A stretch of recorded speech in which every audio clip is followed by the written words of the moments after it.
I burned my mother's house down 3 weeks after her funeral. Not literally, though God knows I wanted to. I burned it the way you're supposed to in this century, with truth, with evidence, with a single post that went viral in 47 minutes. I watched the numbers climb on my phone screen while sitting in the same kitchen where my mother had made breakfast for people who hated her for 23 years. The post had everything. Photos. Bank statements. Medical records I'd stolen from my grandmother's locked cabinet. A video of my uncle, drunk at last year's Eid, laughing about how they'd broken that bitch in properly. I'd recorded it on my phone, my hand steady even as my mother sat 3 feet away, her face carefully blank, ladling biryani onto his plate. Within an hour, the family WhatsApp group exploded. By evening, my aunt's boutique had 72 one-star reviews. By morning, my uncle's business partners were distancing themselves publicly. By the end of the week, my grandmother, the matriarch, the woman who'd ruled our family like a small, vicious kingdom, was being discussed on talk shows as an example of toxic mother-in-law culture. I had destroyed them. And my mother was still dead. Let me tell you about my mother. Let me tell you about the woman who taught me how to be quiet. Her name was Zainab. She married my father when she was 21, fresh out of university with a literature degree she would never use. She was pretty in that soft, forgettable way that makes men feel comfortable and other women dismissive. She had a laugh like wind chimes, my father said once, back when he still spoke about her with something other than resignation. The first time my grandmother slapped her was 3 days after the wedding. I know this because I found it in the first journal, the one with the blue cover, dated July 2001. The entry was short. She hit me today because the tea was too sweet. Cameron didn't say anything. I think I'm supposed to apologize but I don't know what for. My face still burns. How do I make tea right when she won't tell me what right is? There were 37 journals. I found them in a locked trunk in her closet, buried under winter shawls and my baby clothes. I'd been looking for her birth certificate, something mundane for the estate paperwork, and instead I found 2 decades of careful, cramped handwriting documenting her destruction. I read them all in 3 days. I didn't eat. I barely slept. I sat on her bedroom floor surrounded by the debris of her interior life, and I learned that I had never known my mother at all. Growing up, I thought she was weak. I remember being 7 years old, watching my grandmother scream at her because dinner was late. My mother stood there, head bowed, hands clasped in front of her, murmuring apologies. I was hiding behind the door, my small fists clenched, wanting her to fight back. Wanting her to scream, to throw the dinner at my grandmother's perfectly made-up face, to grab my hand and run. She never did. When my aunt would visit and make snide comments about my mother's weight, her cooking, her housekeeping, the way she dressed, the way she spoke, my mother would smile. A small, tight smile that never reached her eyes, and she would agree. Yes, you're right. I'll do better. When my uncle's wife would rearrange our furniture, claiming my mother had no taste, my mother would thank her.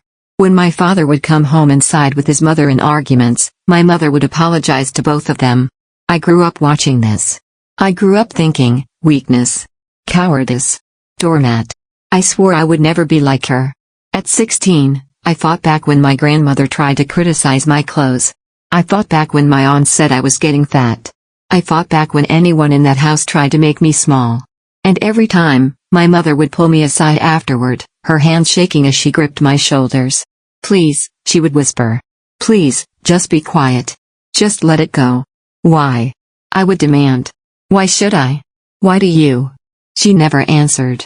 She would just look at me with those tired eyes and say, you don't understand. She was right.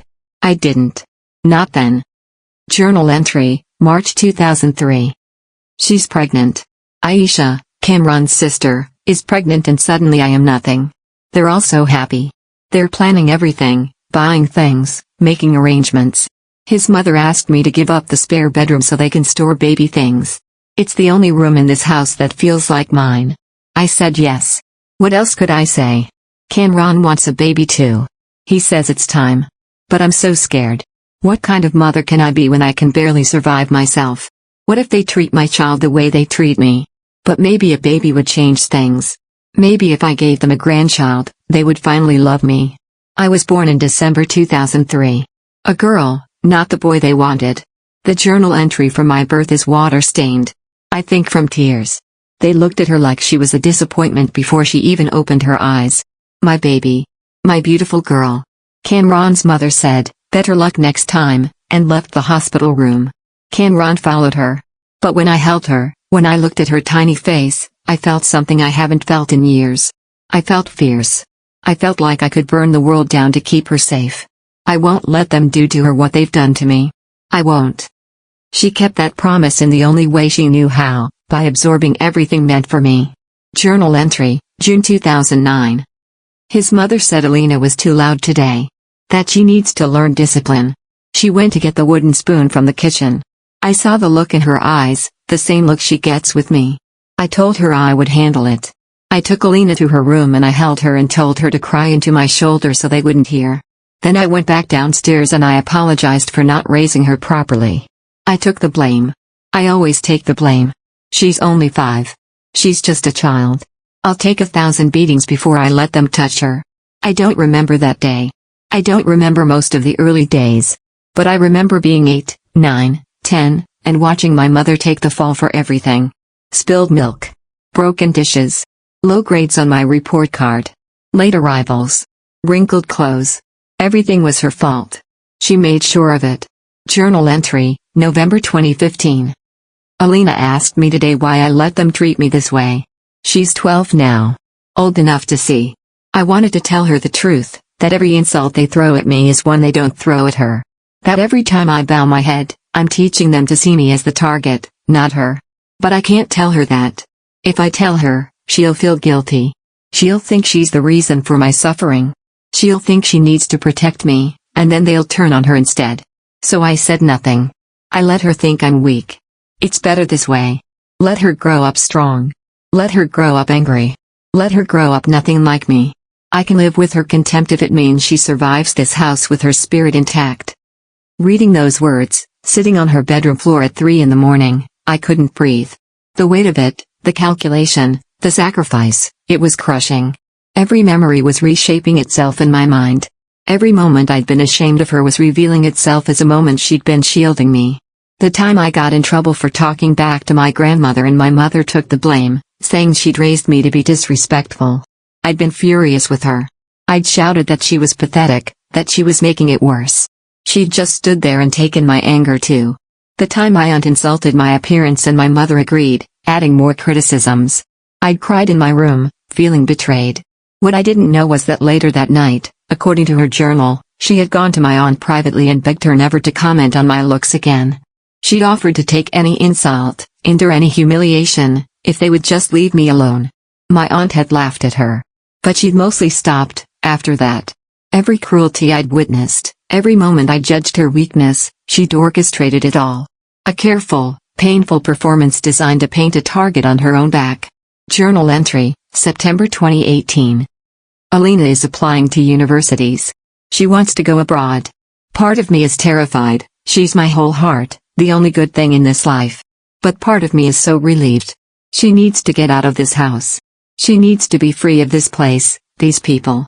His mother said Alina can't go. That it's inappropriate. That she needs to stay close to home. I watched Alina's face crumble and I felt something in me snap. Tonight I went to Cameron's mother's room. I don't know what came over me. I got on my knees. I begged. I said I would do anything, if she allowed Alina to leave. I said I'd sign over my jewelry, my inheritance, everything. I'd become a servant in truth if that's what it took. She made me say it 3 times. Made me prostrate myself. Then she said yes. Alina got her acceptance letter today. She was so happy. She doesn't know what it cost. She'll never know. But I knew now. I got my scholarship. I left for London. I spent 4 years breathing free air, building a life, becoming the person my mother had wanted me to be. And I barely called her. Once a month, maybe, obligatory check-ins where she would ask about my studies and I would give short answers, still harboring that old resentment. I came home twice in those 4 years. Both times, I stayed in a hotel. I couldn't stand to be in that house, around those people, watching her submit and scrape and apologize. I thought I was so much better than her. Journal entry, March 2022. I'm sick. I've known for 2 months but I haven't told anyone. The doctor says it's stage 3. He used the word aggressive. He talked about treatment options but I stopped listening after a while. I'm not going to tell them. If I tell Cameron, he'll tell his mother, and she'll make it about herself. She'll make me feel guilty for the inconvenience of dying. And Alina, I can't tell Alina. She's finally free. She's finally happy. I won't drag her back into this house, back into this prison. I'm so tired. I've been tired for so long. Maybe this is mercy. Maybe I can finally rest. She hid it for 8 months. Cancer eating through her while she still made breakfast and dinner, still cleaned, still apologized, still endured. I found out when my father called me, his voice strange and hollow, and said I needed to come home. She'd collapsed that morning. By the time I got there, she was in the hospital bed, barely conscious, her body already surrendering. I had 3 days with her. 3 days where she drifted in and out, where the morphine made her honest in ways she'd never been. I'm proud of you, she whispered once, her hand paper thin in mine. You're everything I wanted to be. Mama, I'm sorry, I choked out, though I didn't fully understand yet what I was apologizing for. I'm sorry I wasn't there. I'm sorry I didn't. No. Her grip tightened with surprising strength. No. You were exactly where you needed to be. You were free. That's all I ever wanted. Why didn't you leave? It was a question I'd carried for years. Why didn't you just leave him, leave them, take me somewhere else? She was quiet for so long I thought she'd fallen asleep. Then, because they would have taken you from me. His mother had lawyers, money, influence. She said if I ever tried to leave, she'd prove I was an unfit mother. She'd get custody. And I believed her. I couldn't lose you. I couldn't let them have you. So you stayed. So I stayed. A tear slid down her temple. And I made sure they focused on breaking me so they'd never think to break you. She died the next morning. I was holding her hand. The funeral was a circus of hypocrisy. My grandmother wept loudly, beating her chest, crying about losing her beloved daughter-in-law. My aunt gave a eulogy about what a gentle, kind soul my mother had been. My uncle, that same uncle who'd laughed about breaking her, spoke about her patience and grace. I sat in the front row, numb and silent, and listened to them rewrite her story. Listened to them turn her suffering into sainthood, her survival into virtue. My father sat beside me, staring at nothing. He hadn't protected her. He'd enabled her abuse. But now he looked lost, like he couldn't quite understand why the house felt empty. After the burial, they all came back to the house. My grandmother immediately started directing people, playing hostess in my mother's kitchen. My aunt started discussing what to do with my mother's clothes. Someone was already talking about my father remarrying. I went upstairs. I went to her room. And that's when I started looking for something, anything of hers that they hadn't touched. That's when I found the trunk. I spent 3 days reading those journals. 3 days understanding. 3 days feeling the anger build, white hot and righteous. They tortured her. Systematically, deliberately, for 23 years. And they'd gotten away with it because she'd been too afraid to speak, because she'd loved me too much to risk losing me, because the system was designed to trap women exactly like her. And now they were sitting downstairs, eating the food neighbors had brought, accepting condolences, playing the grieving family. I thought about my mother's silence. About how she'd taught me to be quiet by never asking me to be. And I decided I was done being quiet. The documents were all there. She'd kept everything. Every bank statement showing how my grandmother had controlled every rupee. Every medical record from accidents that were clearly not accidents. Every instance of jewelry that had gone missing. Every legal document showing how they'd put property in my father's name that was rightfully hers. She documented everything. Not to use against them, she never would have. But maybe because she needed proof that it was real. That she wasn't crazy. That she'd endured something terrible. I photographed everything. I spent hours building the case, crafting the narrative. I included my own testimony, memories that now made sense in this new context. I included that video of my uncle Atit. Then I wrote the post. I wrote it in the same confessional, raw style she'd used in her journals. I wrote it like a letter to her. My mother taught me how to be quiet, it began. She was so good at it that I mistook her silence for weakness. I was wrong. She wasn't weak. She was strategic. She was brave. She was protecting me the only way she knew how, by letting a family of monsters destroy her instead. I detailed everything. Names, dates, evidence. I didn't spare anyone, including my father. Including myself for not seeing it, for judging her, for leaving her there. I ended it with, my mother stayed quiet to keep me safe. I'm done being quiet. This is for you, Mama. I'm so sorry I didn't understand. I hit post at 2:47 a.m. By dawn, my phone was a brick of notifications. The fallout was immediate and spectacular.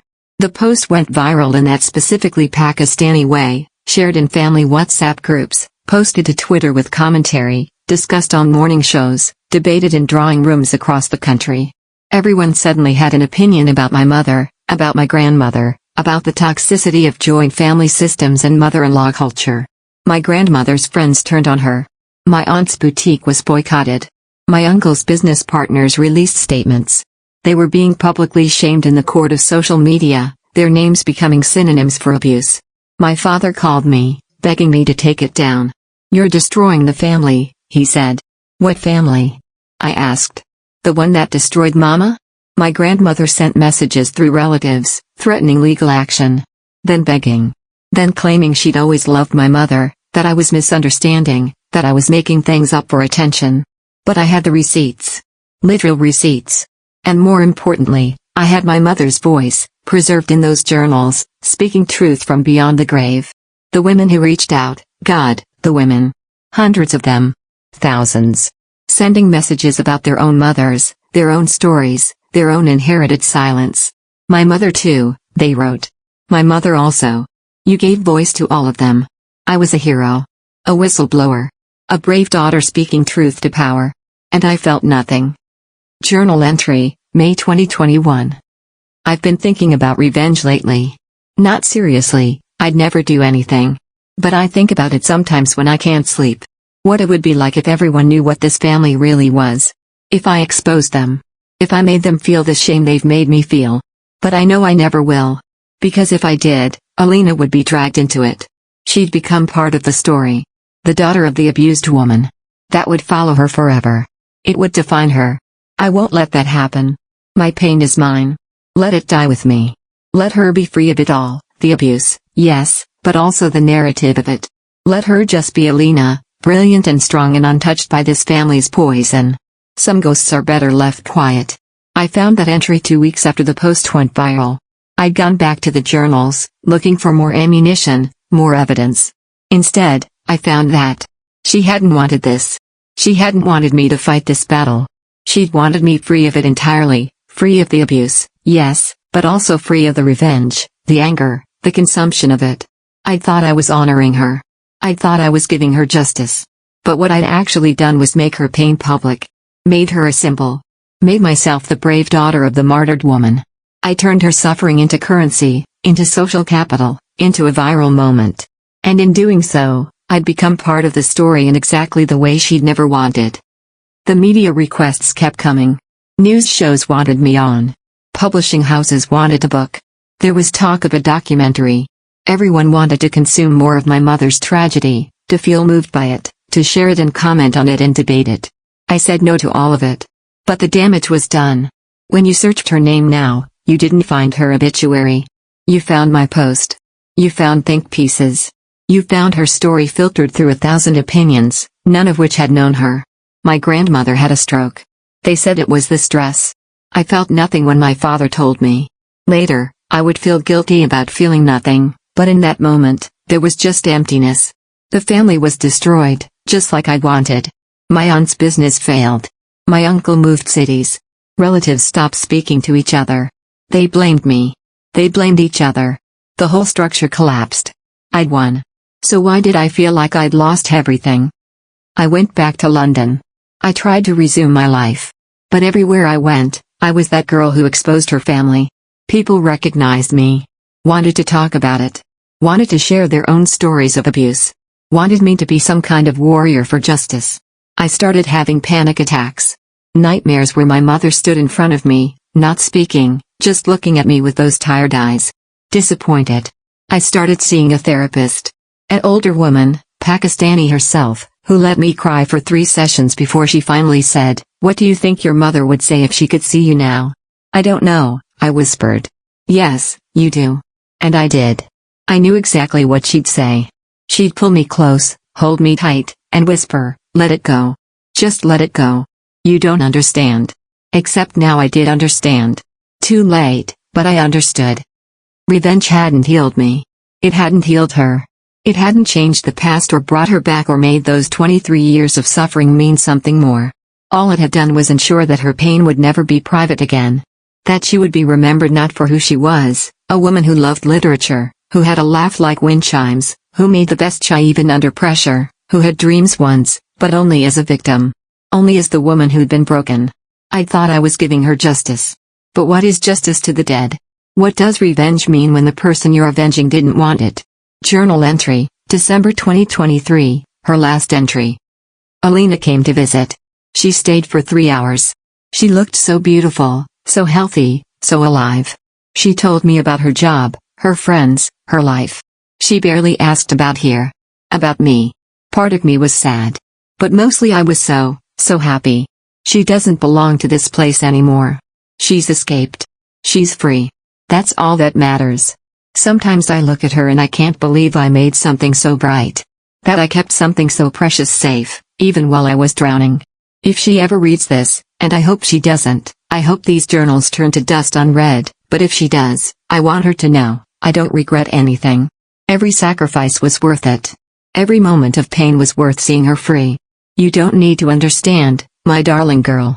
You don't need to avenge me. You don't need to carry this forward. Just live. Just be happy. Just be free. That's all I ever wanted. That would be enough. I'm writing this now, sitting in her bedroom, surrounded by those journals. It's been 6 months since she died. 4 months since I destroyed everything. The house is silent. My father moved out last month. My grandmother is in a nursing home. The house is mine now, legally. I'm planning to sell it. Sometimes I imagine my mother here, moving through these rooms. Not the broken woman I remember, but the woman she might have been. The woman who loved literature, who had dreams, who laughed like wind chimes. I can't bring her back. I can't undo the past. I can't even undo what I've done. But I understand now. I understand the weight of silence. I understand that protection can look like weakness. I understand that sometimes the bravest thing you can do is endure so that someone else doesn't have to. My mother taught me how to be quiet. Not through her words, but through her journals. Not through instruction, but through the weight of her sacrifice. She taught me that silence can be strategic. That strength isn't always loud. That sometimes love means swallowing your own pain so that someone you love can taste freedom. I wish I'd understood sooner.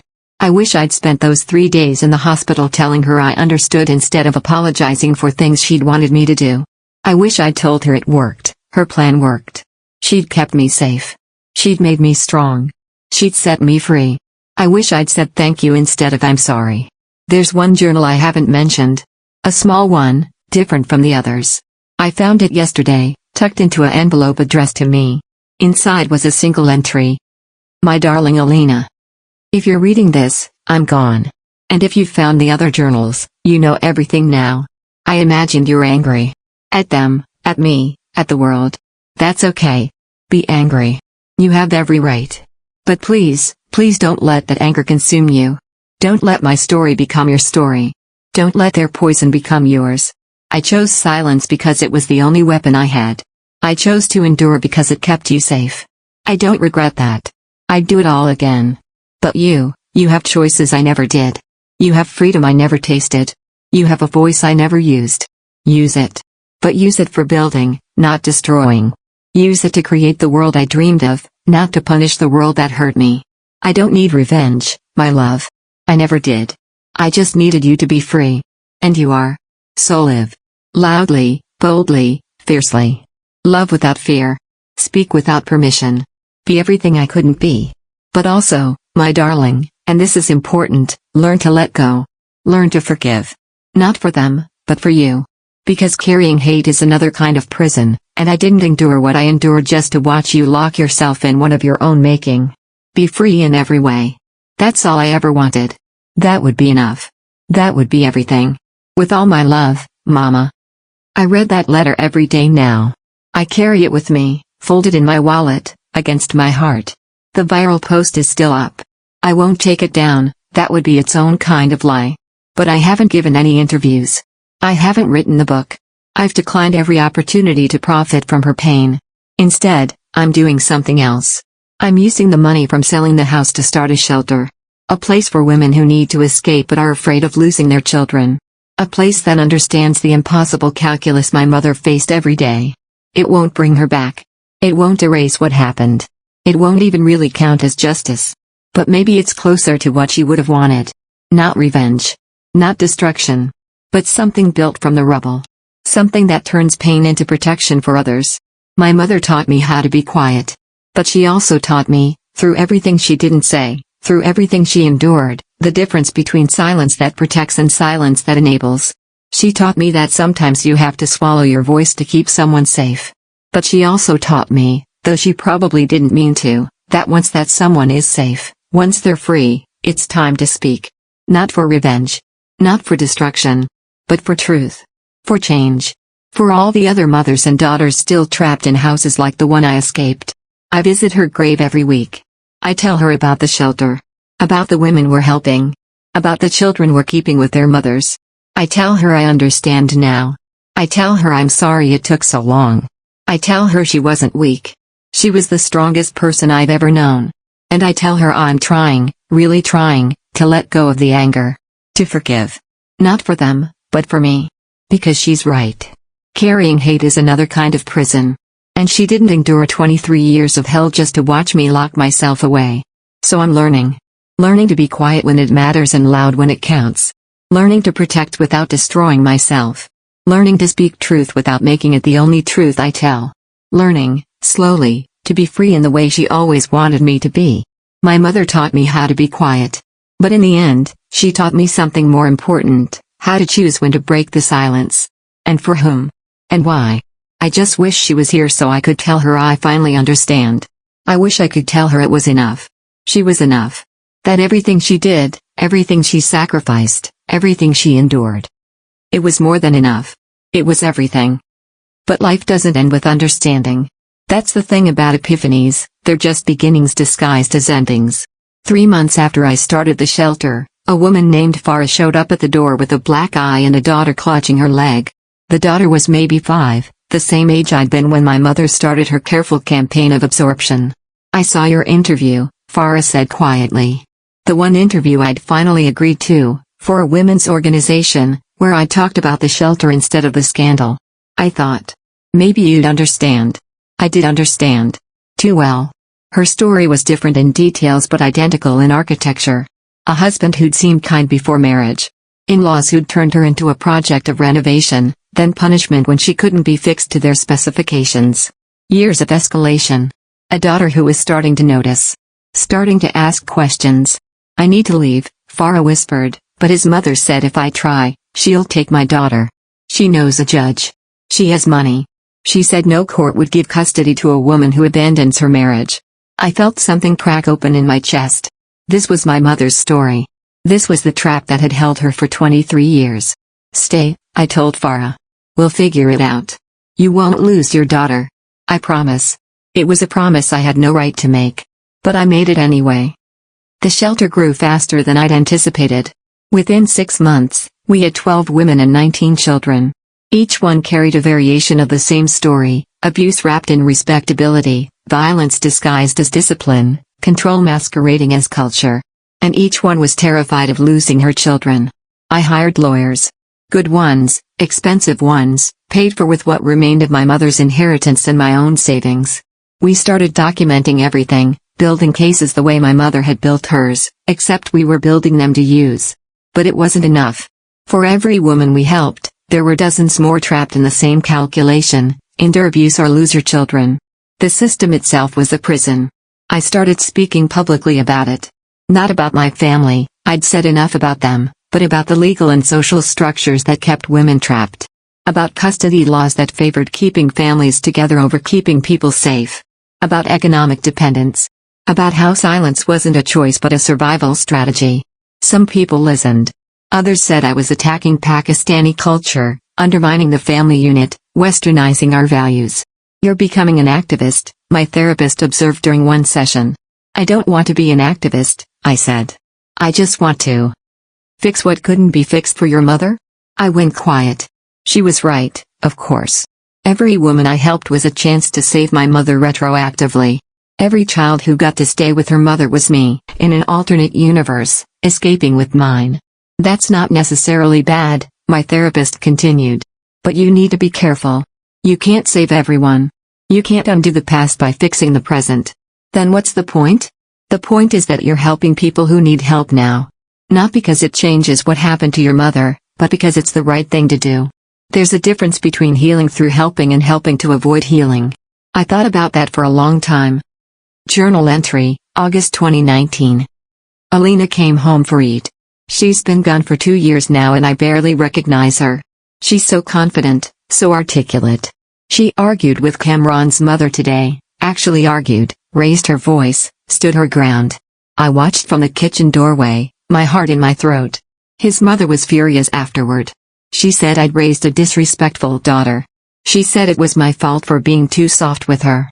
I apologized, as always.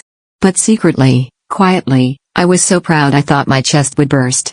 She's everything I wanted to be. She's everything I made sure she could be. Later, when we were alone, Alina said, "Why don't you stand up for yourself like that?" I just smiled and changed the subject.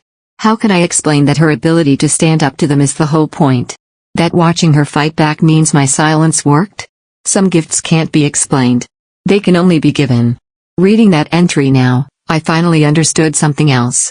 My mother hadn't just been protecting me from abuse. She'd been protecting my ability to fight back. By absorbing all the punishment herself, she'd ensured I never learned to flinch. Never internalized the submission. Never believed I deserved less. She'd taken the beating so I could grow up swinging. And then I judged her for not swinging herself. A year into running the shelter, my father reached out. I hadn't spoken to him since the post went viral. He'd left messages, sent emails, tried to visit when I was in Pakistan, but I'd ignored all of it. As far as I was concerned, he was as guilty as the rest of them. More guilty, maybe, because he'd been the one person who could have stopped it and chose not to. But now he was standing at the shelter door, looking older than I remembered, thinner, diminished. "I know you don't want to see me," he said. "But I need to talk to you. Please." I almost closed the door. But Farah was watching from the common room with her daughter. The little girl looked at me with curious eyes, and I thought about what I was modeling. About cycles. About forgiveness versus enabling. "You have 10 minutes, I said. We sat in my office. He looked around at the photos on the wall, women we'd helped, children we'd kept safe, and something in his face crumbled. "I read your mother's journals," he said finally. "After you posted everything, after the house emptied out, I found them.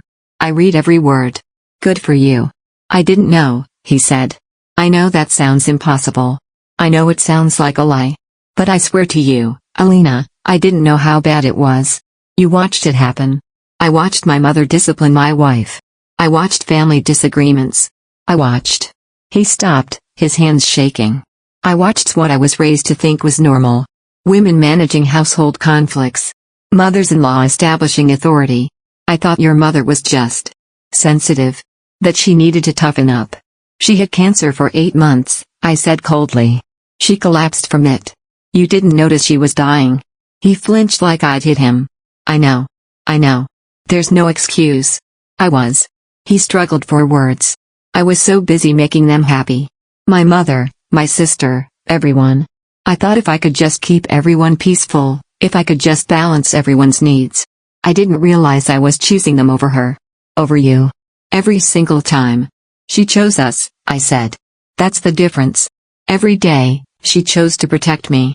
You chose comfort over courage." "Yes." His voice broke. "Yes. And I'll live with that forever. Your mother is dead because I failed her. My daughter hates me because I failed her. I've lost everything because I was too cowardly to stand up to my own mother." I waited for the satisfaction of watching him break. It didn't come. I just felt tired. "Why are you here?" I asked. "Because I want to help. With the shelter. With the legal advocacy. Whatever you need." He looked at me directly for the first time. "I can't undo the past. I can't bring her back. But maybe I can make sure other men don't make the same mistakes I did. Maybe I can use my privilege, the same privilege I wasted protecting my mother, to actually protect women who need it. I don't want your money. I'm not offering money. I'm offering to be visible. To speak publicly about what I did, what I enabled. To tell other men that silence is complicity.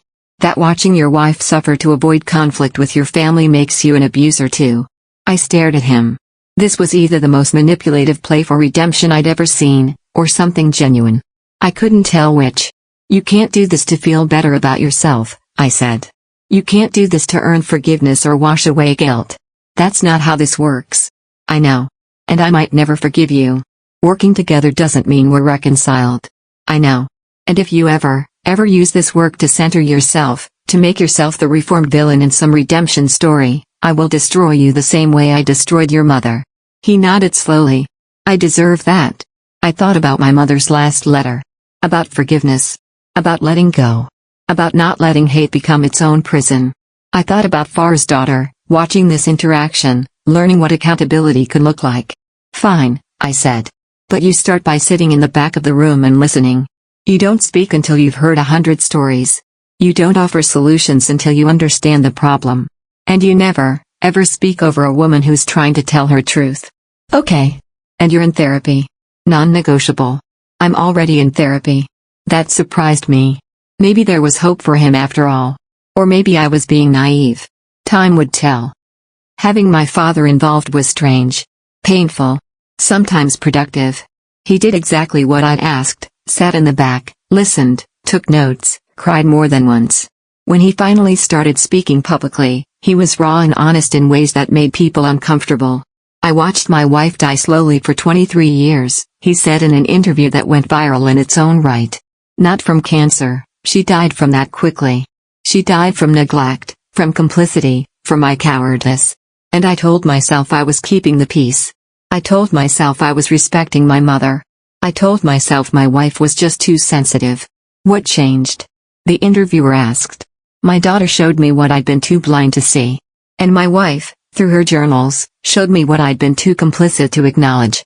I don't deserve forgiveness. But I do owe honesty. And I owe other men the warning I wish someone had given me. When you choose comfort over courage, you don't avoid conflict. You just outsource the suffering to the women in your life. It was good. It was necessary. And I hated that it mattered, that men needed to hear it from another man before they'd believe it. But that was the world we lived in. And I was learning to work with reality instead of raging against it. 2 years after opening the shelter, Farah's case went to court.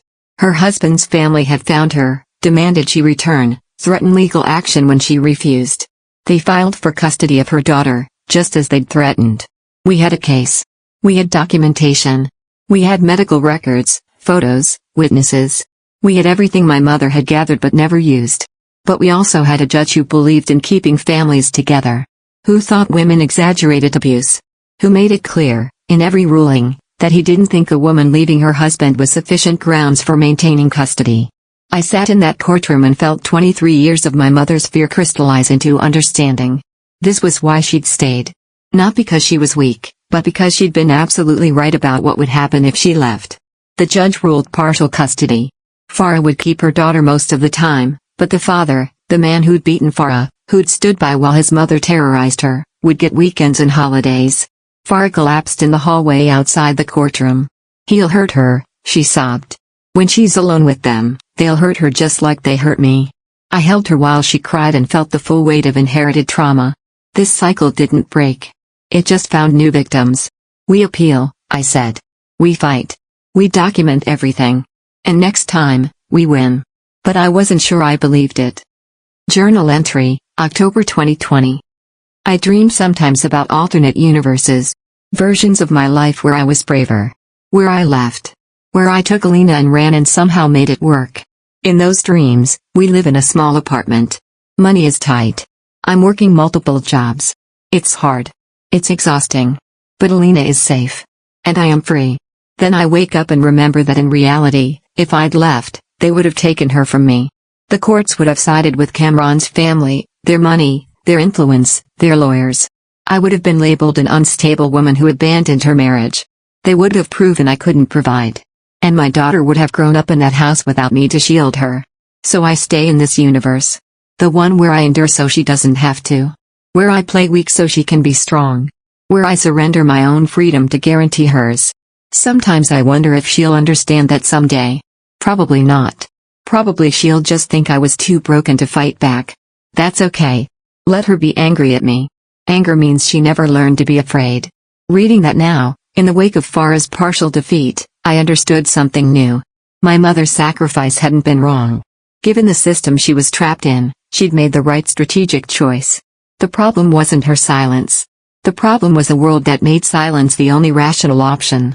And I couldn't fix that by saving women one at a time. I could only fix it by changing the system itself. I started pushing for legal reform. Custody laws that prioritize child safety over family unity. Economic protections for women leaving marriages. Mandatory domestic violence training for judges. Penalties for families who used children as weapons. It was slow, frustrating work. For every inch forward, there were miles of resistance. Politicians who didn't see it as a priority. Activists who thought I was too radical. Traditionalists who thought I was destroying Pakistani culture. You're burning yourself out, my therapist said. I can't stop. Why not? Because every day I don't fix this, there's another mother making the same calculation mine did. Another child growing up watching her mother be destroyed. Another woman choosing between abuse and losing her children. And you think if you fix the system, you'll fix what happened to your mother? I know it won't fix what happened to her. But it might. Make her suffering mean something? I went quiet. Alina, your mother's suffering already means something. It meant you grew up free. It meant you escaped. It meant you're here now, helping others. You don't have to earn the validity of her sacrifice by saving everyone. Her choice to protect you was complete in itself. It doesn't need you to justify it through activism. Then what am I supposed to do? Just accept that the system is broken and women are still trapped and nothing changes? No. You keep fighting to change it. But you do it because it's right, not because you owe it to your mother. You do it because you choose to, not because you're trying to retroactively save her. There's a difference between honoring someone's sacrifice and being imprisoned by it. I thought about that for weeks. The breakthrough came from an unexpected place. Farah's daughter, now 7, started having nightmares. She would wake up screaming, saying her grandmother had hurt her during the weekend visit. She had bruises on her arms. Small ones, easy to dismiss. But I'd seen those kinds of bruises before, in my mother's journals, in the medical records she'd kept. This time, we didn't hesitate. We documented everything. We reported it. We demanded an investigation. The family's lawyer tried to dismiss it. Children bruise easily. The girl is making things up because she doesn't want to visit her father's family. But this time, the judge was a woman. A young woman who'd recently been appointed, who'd made her name prosecuting domestic violence cases. She looked at Farah's daughter. She looked at the documentation we'd amassed over 2 years. She looked at the family's lawyer and said, I'm ordering supervised visitation only. And I'm mandating psychological evaluation for the child and the paternal family members. It wasn't everything. But it was enough. Farah cried in my office afterward. She's safe. For now, she's safe. She's safe, I agreed. And I thought about my mother. About how she would have given anything for a judge who listened. For a system that prioritized a child's safety over a family's reputation. For a world where leaving didn't mean losing everything. We weren't there yet. But we were closer than we'd been when my mother was making her impossible choices. 3 years into running the shelter, I received a message from an unexpected source, my grandmother. She'd had a second stroke. She was in hospice now, dying slowly, and she'd asked for me. My first instinct was to delete the message. But then I remembered my mother's letter. About letting go. About forgiveness, not for them, but for me.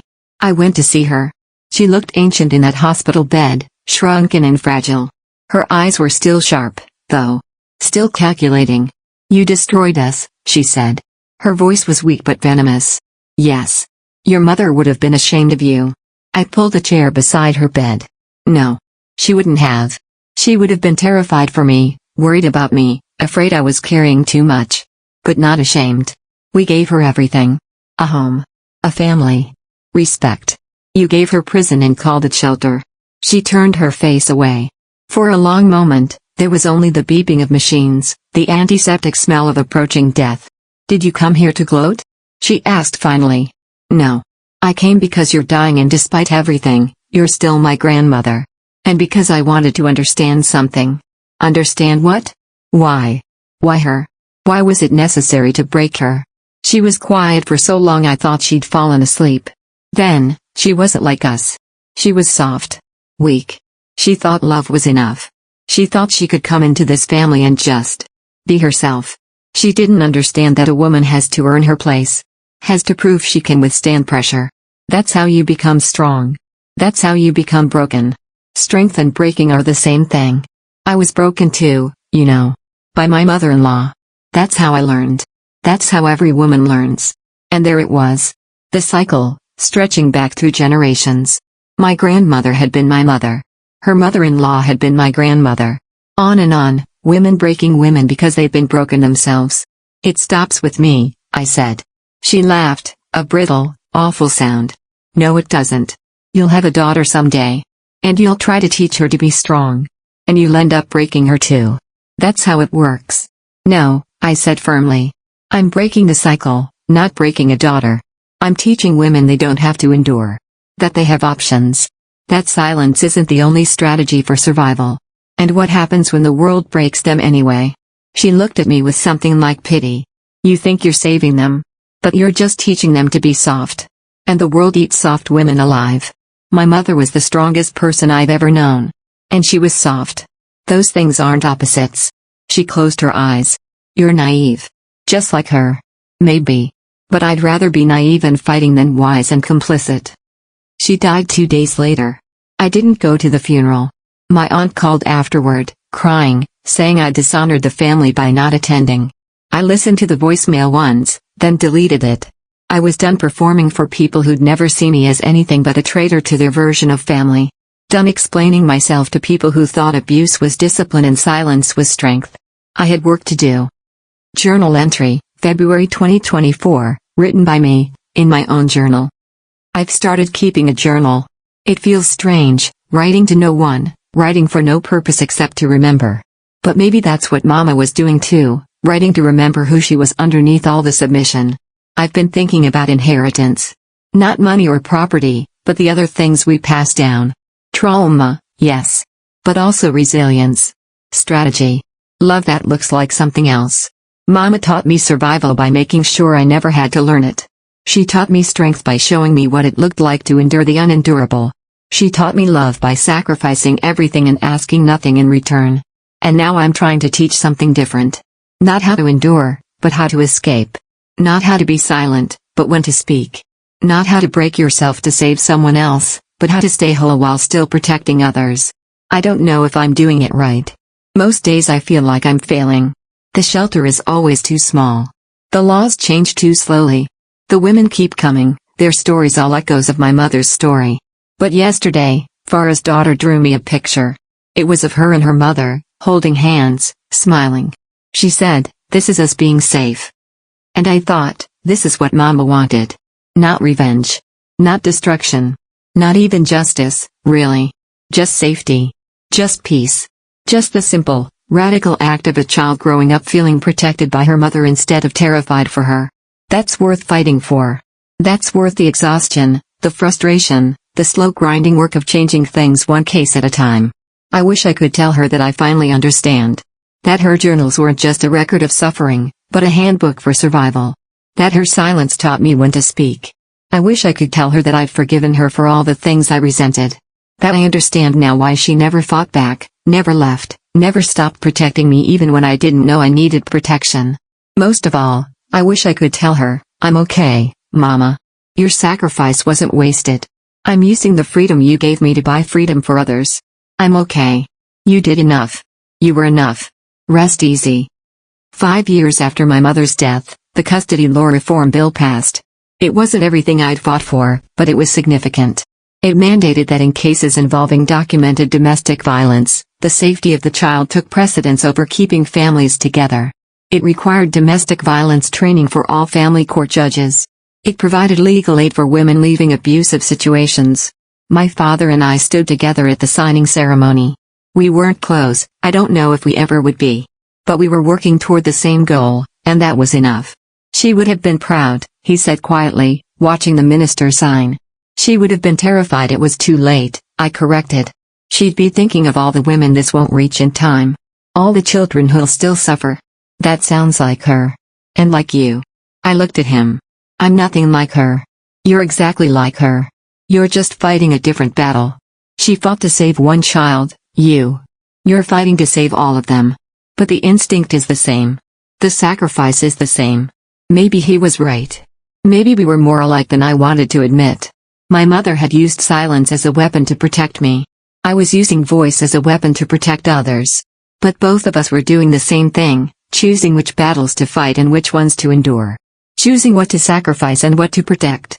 Making impossible choices in an impossible system. The difference was that I was trying to make the system less impossible. So that the next generation wouldn't have to make the same choices we did. That night, I went to her grave. I'd brought flowers, roses, her favorite. The headstone was simple. Zainab Malik, beloved mother, 1980 to 2024. I'd wanted to add more. Survivor. Hero. The strongest person I've ever known.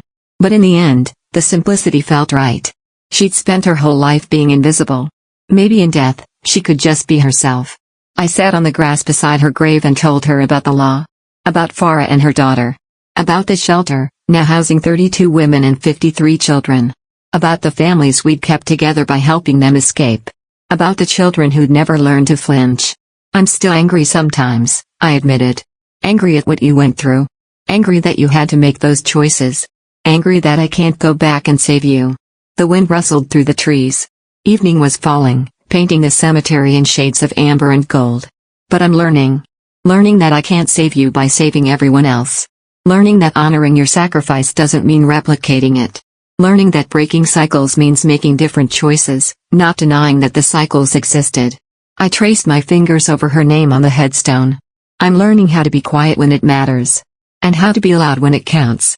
I'm learning that silence and voice are both tools, both strategies, both valid depending on what you're trying to protect.